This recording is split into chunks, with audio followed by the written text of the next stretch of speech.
Em geral, o paciente nos procura por estética, nos procura por mastigação, nos procura por dor.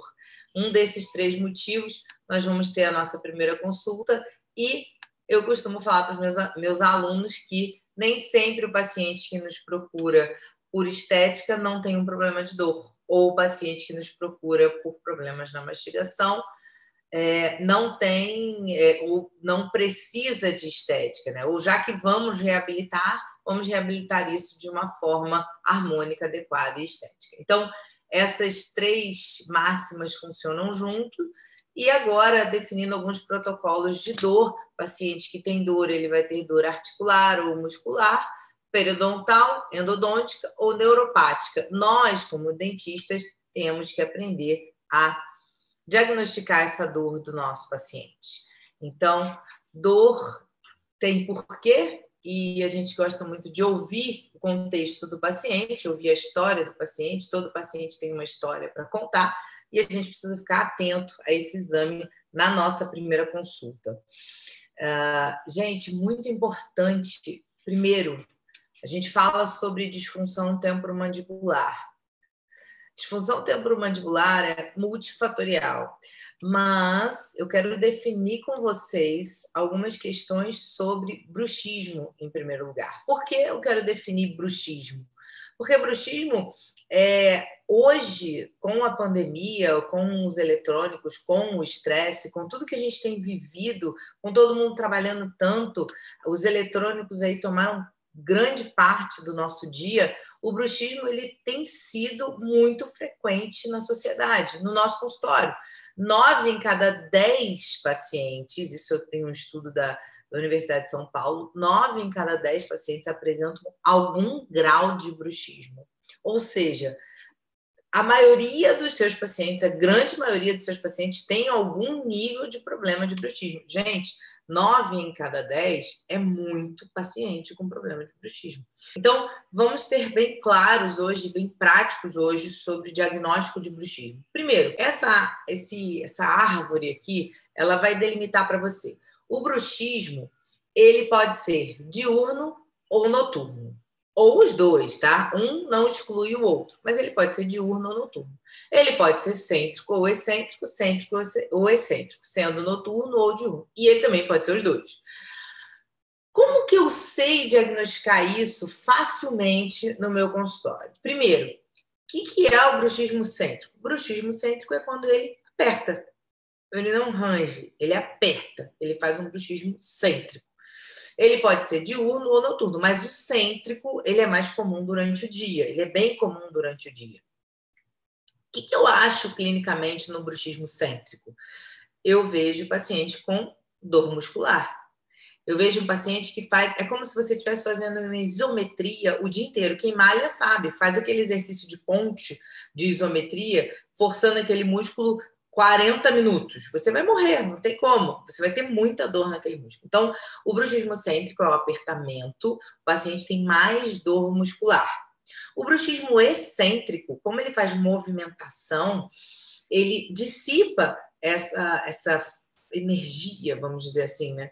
Ele dissipa e ele destrói mais os dentes, mas ele não tem tanta dor muscular. Então, o paciente que faz bruxismo cêntrico, apertamento, faz hipóxia, faz ausência de sintomas, de sinais de desgaste, mas ele faz pressão muscular, dor.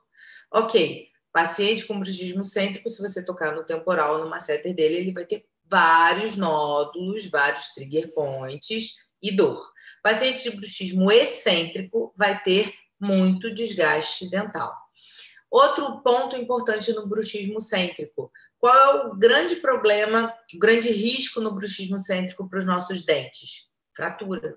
Porque ele aperta tanto e você tem mais facilidade de ter uma fratura longitudinal. O bruxismo excêntrico, você vai ter aquele paciente que tem muito desgaste.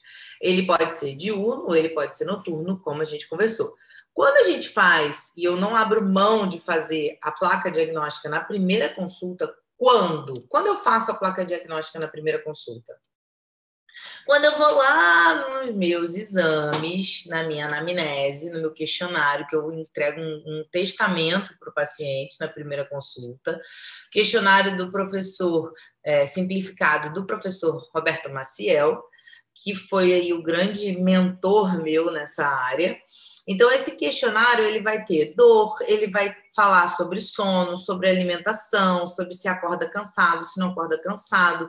Nos disso, eu dou o Epworth para ele, que o Epworth é o questionário que a literatura mais leva em consideração nos papers de distúrbios do sono. E aí eu vou trabalhar, eu vou entender meu paciente, se ele ronca, se ele não ronca, que horas que ele preenche isso aqui? Geralmente na sala de espera, enquanto eu estou ainda atendendo ou fazendo outra questão, e ele chegou um pouquinho antes da consulta, ele já vai preencher esse questionário bem grande sobre alterações hormonais, emocionais, uso crônico de medicação de dor. Se ele vem aqui, ó, nunca vi o paciente na minha vida, ele vem aqui e não tem nada, não acorda cansado, a Epworth dele também é bem abaixo de 9, não tem nenhuma dor, não tem nada, ele não é um paciente de disfunção, ele também não é um paciente de bruxismo, eu já vou olhar para o caso dele com outra visão, uma visão muito mais simplificada no sentido de procurar uma causa aparente de bruxismo. Então, quando que eu faço a placa diagnóstica, eu olhei o questionário dele, tá um questionário complexo. Palpei, tem dor, não tem desgaste dental, mas tem dor, ou tem desgaste dental. Então, eu vou fazer a placa diagnóstica, que é uma ferramenta fantástica para o diagnóstico prévio, porque o que a gente quer é interceptar o bruxismo o quanto antes, para que eu não tenha um estrago dentário prejudicial, né? Ou que vá realmente ter que restaurar. O que a gente quer é diagnosticar precocemente, né? Então, a placa diagnóstica, eu vou fazer uma placa de acetato 0,3, uma moldagem simples de alginato. Ah, André, você tem um scanner, por que você não imprime? Gente, uma moldagem simples, fácil, rápido. Por mais que eu escaneie, eu vou fazer isso com muita facilidade. Por quê? Faço uma placa diagnóstica com alginato, entrego na mesma consulta, 0,3 milímetro, e vou pintar com a tinta lá, Art Brooks. E no dia seguinte, na semana subsequente, ele vai me mandar a placa todos os dias e ele mesmo vai perceber se ele tem bruxismo noturno ou não. Então, qual é a grande vantagem de se utilizar a placa diagnóstica? Pode ser entregue no mesmo dia, o paciente já sai com uma ferramenta de diagnóstico na primeira consulta, conscientiza o paciente, o custo muito baixo, a gente já sabe o grau de estresse daquele período que ele faz a placa diagnóstica, auxilia na ponderação sobre o medicamento que eu devo introduzir ou não para distúrbios do sono, eu vou falar sobre isso aqui, e principalmente quando a gente associa a polissonografia, que é o segundo momento, volta lá no nosso fluxograma, do diagnóstico, eu vou ter algo preciso antes do meu protocolo de planejamento. Deixa eu virar aqui para mim e falar uma coisa para vocês. Gente, a placa diagnóstica tem que ser usada no momento que ele vai dormir. Então, ele desligou todas as luzes, acabou todo o trabalho e tem que ser exatamente como ele faz a rotina dele do sono. Se ele fica vendo filme até 2 horas da manhã ou fica no celular trabalhando ou no computador trabalhando, ele tem que fazer a mesma rotina dele. Até porque é uma placa de diagnóstico. A gente está querendo descobrir se ele tem essa parafunção.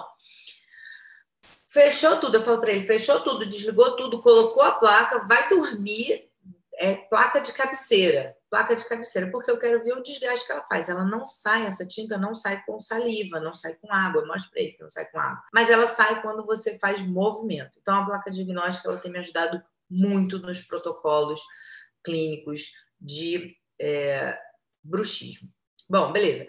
Placa diagnóstico, o paciente se conscientiza, eu faço isso rápido na primeira consulta com custo baixo e eu já sei que aquele paciente está no momento de estresse, está no momento pontual de bruxismo. Lembrando que, por que é tão importante a gente entender um pouquinho de sono? Não há bruxismo noturno quando o paciente faz o não REM 3, quando ele entra no sono profundo, não tem bruxismo. Então, se o paciente aprofunda o sono, ele não vai ser um paciente que vai apresentar uma placa extremamente desgastada. Agora, se eu tenho uma placa no primeiro dia, como esse paciente, extremamente desgastada, eu sei que ele, primeiro dia, placa já com um grau de desgaste considerável. Isso significa o quê? Ele movimentou durante a noite. Um paciente que se queixa, isso já aconteceu comigo, paciente se queixar de dor e falar, eu tenho bruxismo com certeza. E dentista, tá? Dentista falou isso para mim. Eu tenho bruxismo com certeza. Fizemos a placa diagnóstica dela, uma dentista, e quase não tinha desgaste. O que isso significa? Quase não ter nenhum desgaste na placa diagnóstica e ela relatar que ela faz o bruxismo. Na anamnese, nós percebemos que o bruxismo dela, na verdade, era diurno, era um apertamento diurno, ou um apertamento noturno, mas sem grandes movimentos. Então, no bruxismo cêntrico, nós esperamos que seja uma placa diagnóstica com quase nenhum desgaste. Pontualmente, alguns pontos, mas não aquela placa totalmente alterada pela superfície oclusal. Aí eu já sei, é um bruxismo cêntrico. Associo isso à polissonografia e vejo realmente se o sono é leve ou não. Eu tenho o polissonógrafo no consultório, mas você tem vários tipos de polissonografia que você pode fazer. Mas o meu, ele vai dar aí principalmente os índices de apneia e hipopneia, e ela não vai dividir entre sono não REM 3 e 4. Ela vai dividir entre sono REM leve e profundo. Então, eu consigo ver aqui que essa paciente, por exemplo, ela tem um grau de apneia 3, é baixo, não faz grandes apneias, mas o REM dela tá baixo, 17 é baixo para REM, o sono profundo dela está bem baixo e o sono leve, a maioria da noite ela tem o sono leve. Então, ela é uma paciente que apresenta um certo grau de distúrbios do sono, não acompanhado de eventos de apneia. Ela tem um sono muito leve e não aprofunda esse sono. Isso é problemático. Por quê?